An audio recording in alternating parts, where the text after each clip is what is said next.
یہ بنگلہ دیش میں پاکستان کی کسی امپورٹنٹ پرسنالٹی کا 13 سال بعد پہلا دورہ تھا اور انتہائی امپورٹنٹ میٹنگز ہوئی ہیں. اس کے اندر بہت ساری میمورینڈمز آف انڈرسٹینڈنگ سائن کی گئی ہیں. اسحاق ڈار صاحب کا بنگلہ دیش کا یہ 2 روزہ دورہ تھا. ڈھاکہ کے اندر یہ ہوا تھا.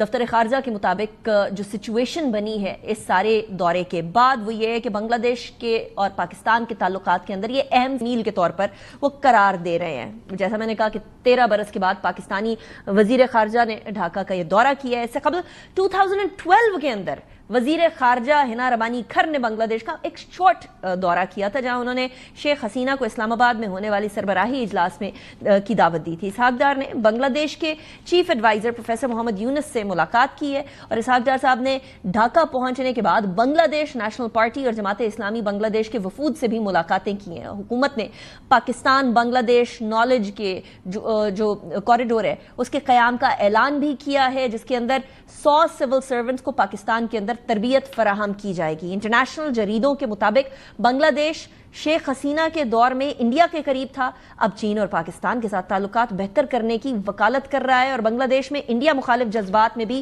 اضافہ ہو رہا ہے. ناٹ جسٹ گورنمنٹل سطح کے اوپر بلکہ ایکچوئل آن گراؤنڈ جگہ پر بھی. یہ بری حکومت بھارت سے اس بات پر بھی سخت ناراض ہے کہ اس نے شیخ حسینہ کو پناہ دی ہوئی تھی.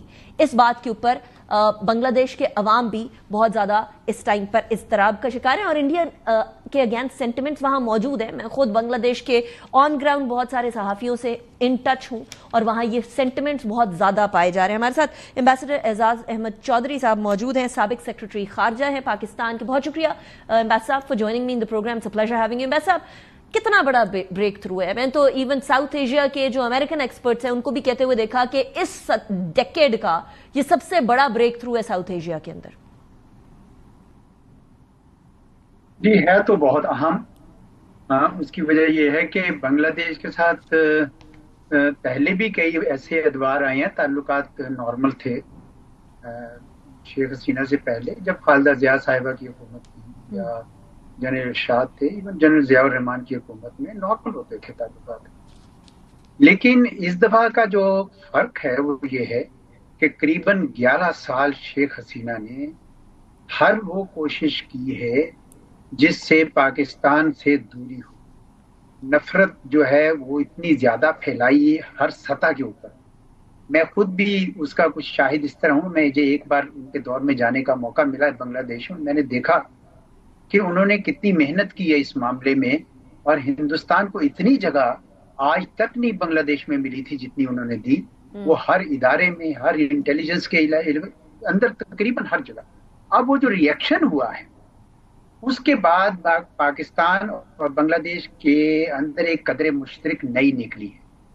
وہ قدر مشترک یہ ہے کہ جس ہندوستان کی اجارہ داری سے, ان کی منوپلی سے, ان کی ہیجمنی سے وہ ہم پاکستان تنگ ہے, اس سے اب بنگلہ دیش کو بھی احساس ہوا کہ ہمارے اوپر بھی اسی قسم کا نظام تھوپا جا رہا ہے. ہندوستان بڑی بدقسمتی ہے جی ساؤتھ ایشیا کی کہ ہندوستان ایک ایسا ملک ہے جو نسبتاً چھوٹے لیکن اہم ملکوں کے ساتھ چلنے کو تیار نہیں ہے, لیکن دھونس کے ذریعے ان کے ساتھ تعلقات رکھنا چاہتا ہے. اب بنگلہ دیش نے بھی یہی محسوس کیا, اس لیے اب ان کو احساس ہو رہا ہے کہ جو پاکستان کے ساتھ ان کی کامراڈری بن سکتی ہے, شری لنکا کے ساتھ بن سکتی ہے, وہ ان کے ساتھ نہیں بن سکتی ہے کیونکہ ان کا ایجنڈا جو ہے وہ ڈومیننس کا ہے, وہ ہیجمنی کا ہے. تو اس وجہ سے میرے خیال میں یہ ایک اچھی بگننگ ہے, اچھی شروعات ہے. یہ سینٹیمنٹ جو اب بنگلہ دیش کے اندر کھل کر سامنے آیا ہے, ایسا ہی سینٹیمنٹ نیپال میں بھی برو کر رہا ہے. وہ سمجھتے ہیں کہ کسی بھی ٹائم پر جب بھی نیپال انڈیا کے کسی بھی سٹینڈز کو کی اختلاف کرتا ہے, مخالفت کرتا ہے, تو ان کا آرم ٹویسٹ کیا جاتا ہے اکنامک کوریڈورز کو روک کے. پھر وہاں مالدیوز کی بھی آپ کو ابھی ریسنٹ ہسٹری کے اندر ہی کشیدگی ہو گئی تھی انڈیا کے ساتھ, وہاں بھی اکنامک آرم ٹویسٹنگ کی گئی. تو کتنی دیر تک انڈیا یہ آرم ٹویسٹنگ کر کے ساؤتھ ایشیا کو اپنے انڈر کنٹرول رکھ سکتا ہے؟ کیا یہ بنگلہ دیش کا چینج آف ہارٹ یا at least change of policy, واضح چینج آف پالیسی, کیا اب یہ ایک ڈومینوز افیکٹ لے کر آئے گی, ایک کے بعد ایک باقی ممالک بھی کھڑے ہوں گے ساؤتھ ایشیا میں؟ جی پہلے کھڑے ہو چکے ہیں. آپ نے مالدیوز کی بات کی, محمد معز الدین جو ہے وہ کوئٹ انڈیا ٹروپس موومنٹ کے اوپر الیکشن جیت کر آئے تھے. نیپال کا آپ نے صحیح کہا, مجھے وہ دن بھی یاد ہے. میں